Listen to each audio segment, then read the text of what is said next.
What's up, dogs? It's me, Matt, and today I want to share with you guys the biggest artistic project that I have done in my entire life. But I can't do it like this. There we go. Sorry if this feels weird, but I just thought it might be easier to talk this way. And if we're talking about art, I'd like to share some of my art. But today isn't about cartoons or drawings. Today is about Mortal Hunters.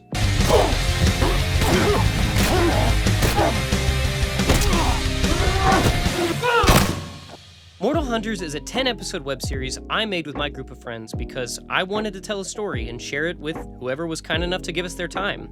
It was tough physically, mentally, and creatively, and that's why I want to talk about it. I want to share my experience making this series because I think it's important for fellow artists to know that it doesn't matter where you are on your journey or if it can be perfect. What's important is that you share your stories, regardless of the obstacles. Because, trust me, we had a lot of obstacles to get here, but I'm getting ahead of myself. Why don't we start where most stories do? In the beginning. And for Mortal Hunters, that beginning was in my bedroom at my parents' house. Picture this. It's 2023, you just graduated college, and you are freaking out because you don't know what to do with your life. So you stare at your degree in theater arts and the millions of jobs that don't want you, and you ask yourself, what the heck am I gonna do? I know what you're thinking, and it did cross my mind, but I don't think I'd make a great stripper. Instead, I thought about what I didn't want to do with my life. I didn't want to sit in a cubicle, typing away at a computer and looking at numbers all day. That just wasn't me. I always wanted to be an actor. I wanted to see myself on TV or on the big screen fighting an alien invasion, being a cowboy, or being the funny friend in a coming-of-age film. But that path is interesting. It's not the most secure job, and I'm sure any working actor can tell you that only a select few are lucky enough to do it full-time. I, being a recent college graduate with no reel, no agent, and no big film projects in my area, started doing my research. In the next few months, I scrambled to get an agent, and they all told me the same thing. Build a reel. Well, how am I supposed to do that? I don't know how many local filmmakers are here willing to just throw me in their projects. So I went on my favorite app, YouTube, and looked at people's reels. I picked up a few things, and then I came across one video that helped me out more than anything. If I can find it, I'll put it right here. In this video, he stated that a reel didn't have to be some Hollywood budget film with expensive lights and camera work. The point is to show your acting ability. Doesn't matter if it's a script you found online or something you wrote with your friends that you shot on your phone. So that got me thinking. I needed a reel, I wanted to do more film work, and I don't want to brag, but I am an award-winning playwright in the Texas Educational Theater Association Playwriting Contest. So I'm fairly confident that I'm a decent writer. I knew what I needed to do. With millions of ideas flooding my head, I ran into my room, opened up my computer, and I had nothing. Nothing. Not a single idea. That's it. It's over. I was never a good writer. Everyone lied to me. I should just crawl in a hole and rot away. And I almost did. But I pulled a prompt book that was gifted to me from a friend in case I had writer's block. So I flipped to a random page and I landed on prompt 235. The prompt goes as follows. Your character is in a situation in which they feel out of place.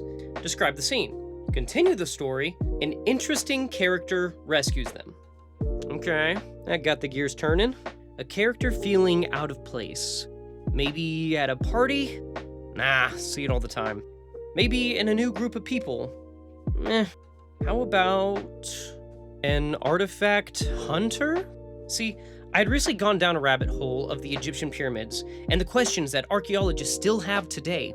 Like, how could this ancient civilization build such perfect structures and how it might be aliens? So I was dead set on this artifact hunter named Prairie Dog. Yeah, digging holes and looking for some ancient artifact when another hunter named Jaguar. No, scratch that.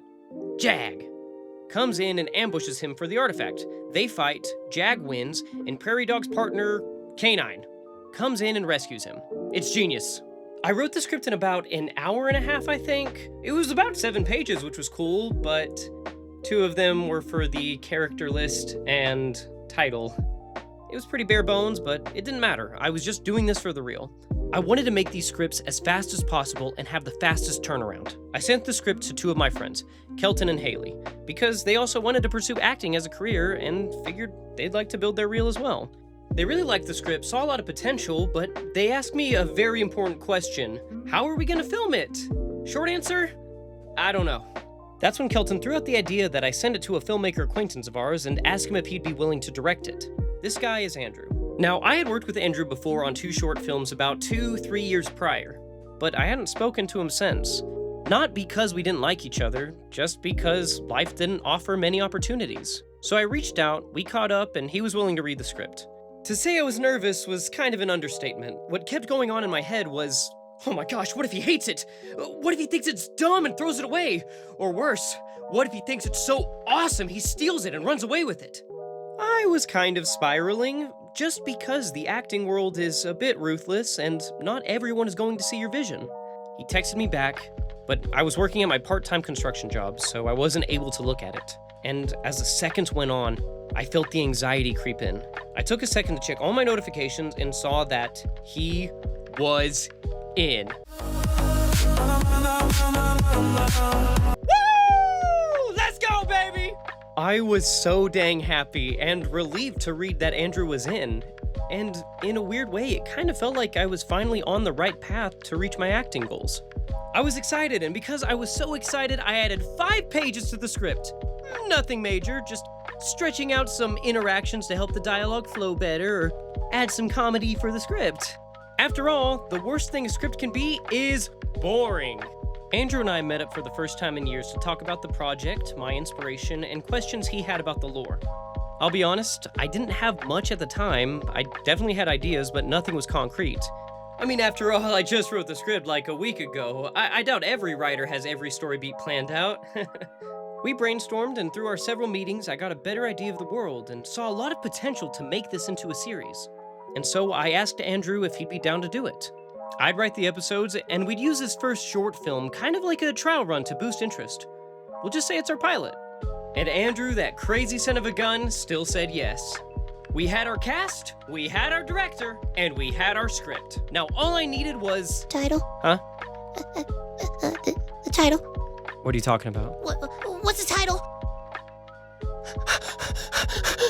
I don't know. I didn't think about that. Maybe, artifacts. No. The dogs? No.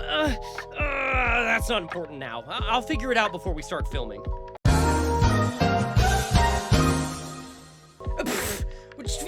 Whatever.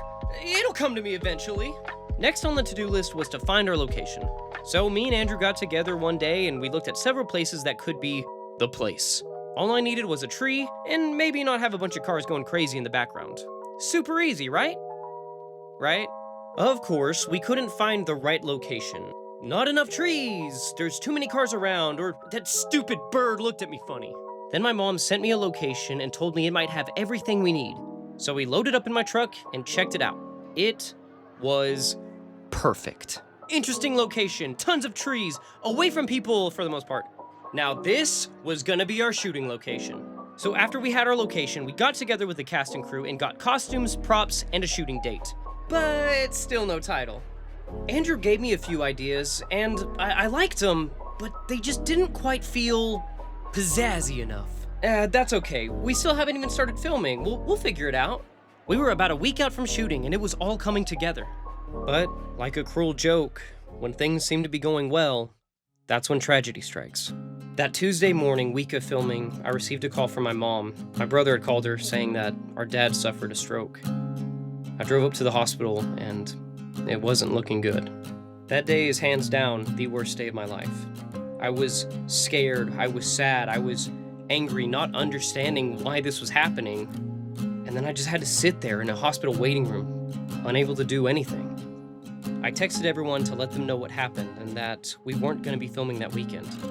I said, yeah, we can just push it back, but I couldn't shake this feeling in my heart that this project wasn't going to get made. But to tell you the truth, I could not care less about that project. I just wanted my dad to be okay. I spent most of my days in a hospital waiting room praying that God would see my dad through this. And by His grace, He did. I am beyond blessed to have my dad wake up and pull through from something like this. But, like how I had just gotten started on my acting path, my dad had just taken his first steps on his path to recovery. As time passed, the more I thought about the short film, and how it was just bothering me that it was just sitting there collecting dust when we were so close to making it. I don't know why this happened. It doesn't matter why, I can't change the past, but I can shape my future. One day, I reached out to everyone and asked if they were still interested in making the short film. Obviously, because I'm so cool, they said yes. So we had a new date, and we were ready. Unfortunately, the location changed a bit from when we were originally going to shoot. It was now freezing cold outside, all the trees were dormant, and it didn't have the wonder that I originally saw. But in a weird sort of way, it was kind of a blessing in disguise. I'm sure every filmmaker goes through this. They have to make it perfect. It has to be perfect. Well, it's not going to be. And with seeing our location change from perfect when I originally saw it to this ugly, dead-looking forest, it broke that idea of perfection that I kept obsessing over, and it just let me be present and really enjoy the experience. Besides, perfect is way overrated. So the night before filming, me, Haley, and Andrew went out to practice our fight scene and our blocking to make sure the shoot would go as smooth as possible. It was an early day, up before the sun rose to get set up and start the shoot. I think the high was probably 27 degrees Fahrenheit, and it was very windy. I luckily had a warm and poofy coat, but our other actors weren't as lucky. I'm sorry, I can't control the weather. So we suffered in the cold together, ate some pizza, and wrapped up filming in about 8 hours. 10 pages in 8 hours? I can't imagine doing it any faster. It's weird, I don't remember much from shooting, I just know that it was cold and I couldn't wait to wrap. I think there was a whole fiasco about batteries though.